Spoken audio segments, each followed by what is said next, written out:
through amendment.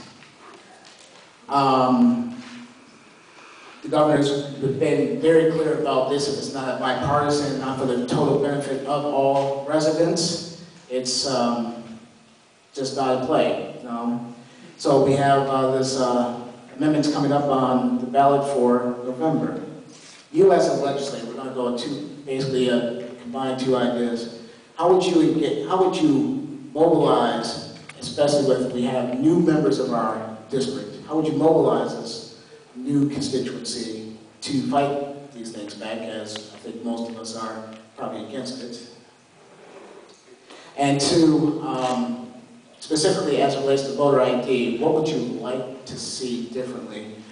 Did you have the Secretary of State's proposal as well? Do you support the Secretary of State's idea of voter ID? So two things. Are you against, how would you like to mobilize this community behind it and start to get this message out, start educating people? And then two, the voter ID piece. Do you support the Secretary of State's proposal right now to have the ID book as opposed to what they're proposing, just general ID? Go ahead, Ian.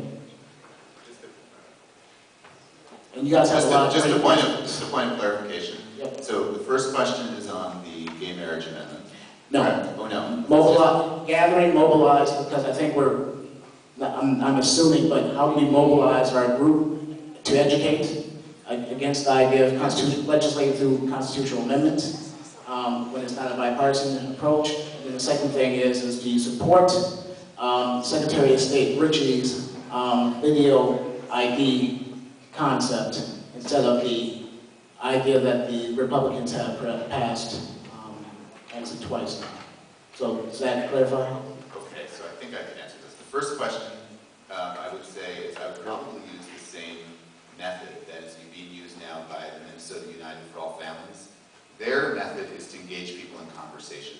The one thing I've learned, when you talk about anything hot button, people immediately turn off and they do the Minnesota thing where they say, yeah, hi, yeah, that's great, and then they don't listen to anything else you say. You have to engage them in a conversation about the issue, one-on-one. So that's the first thing I do.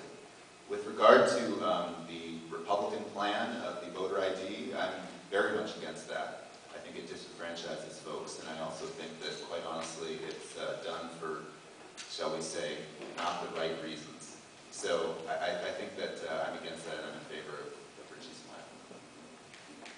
You do support Secretary of State Ritchie's plan? If the options are between the Republican plan and the Secretary of State's plan, then, I mean, I don't particularly like either one, quite honestly. I'd rather just support none of them. Is that an option? Yes. It's up to you. Okay, if that's my option. I would not support either one at this particular time. Having been in California when Prop 8 was announced and seeing the protests in downtown San Diego, I'd have to say there's an issue with amendments because it means that the majority can tyrannize a minority.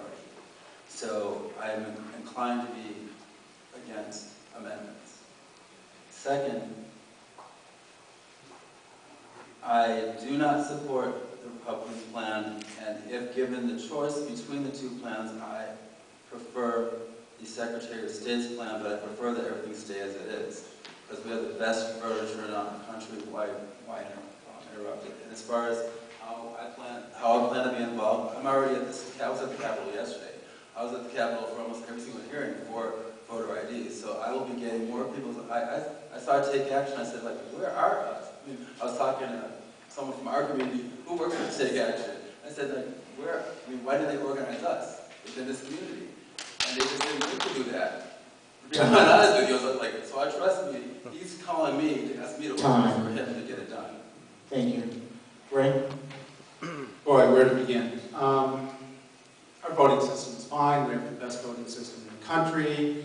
A few years back, I stood for 3 weeks straight looking at hundreds and thousands of ballots to be sure that our voting was correct, and thank God Al Franken won. Okay. Regarding the other amendments, they're really, really critical, and we're all going to have to work really, really hard. I mean, the efforts of Minnesotans United for Families really good and really important work.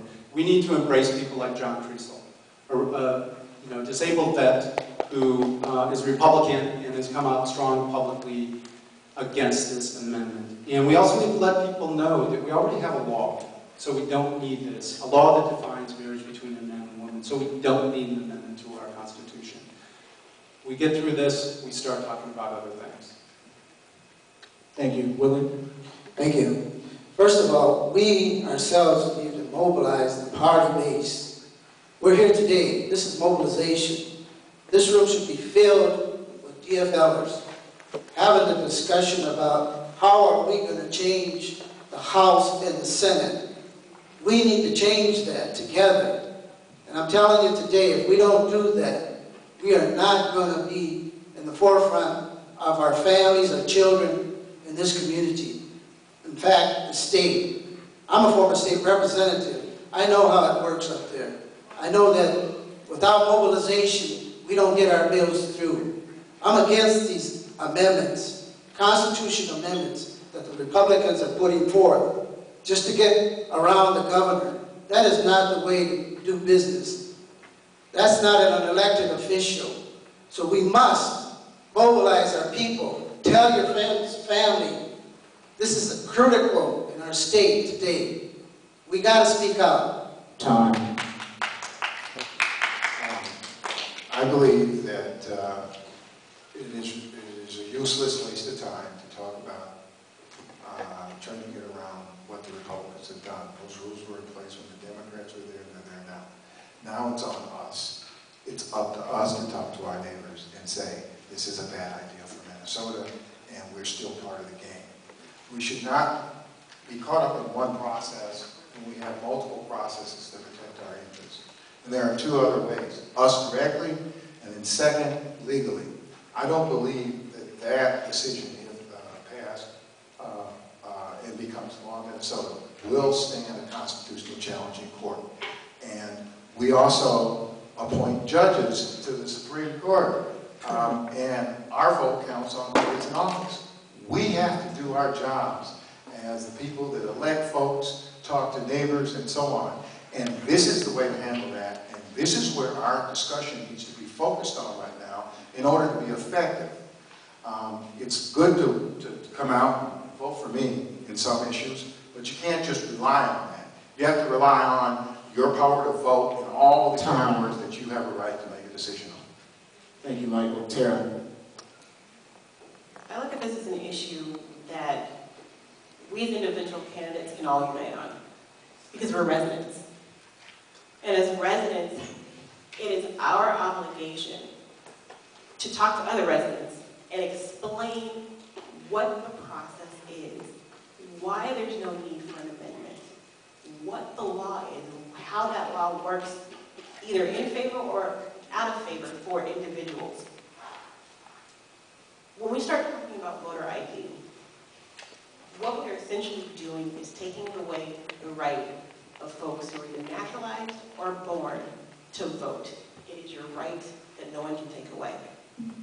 So we need to educate our community about what the process is, what it actually does, and how it is different than what we currently know. But that's an obligation that we all have. Thank you. Nancy? So I think that these amendments are not so much, I think they're value-based, I guess you could say, from the Republicans, but I think in the end, it's really about how do they divide our community. Can they divide our community based on disenfranchising us at the voting polls? Can they disenfranchise us by dividing us around gay marriage? Can they divide us on whatever the issue they don't care? What they want to do is try to divide us. And so I would organize and mobilize our communities based on the fact that it's about working together and unifying our state and our district. Like people said, we have the best voting turnouts among the country. And there's no reason for anybody to even bring up the concept of how do we improve the sanctity of voting here. We understand the sanctity of voting here. And so I think we go out and mobilize and say that we need to just win back the legislature and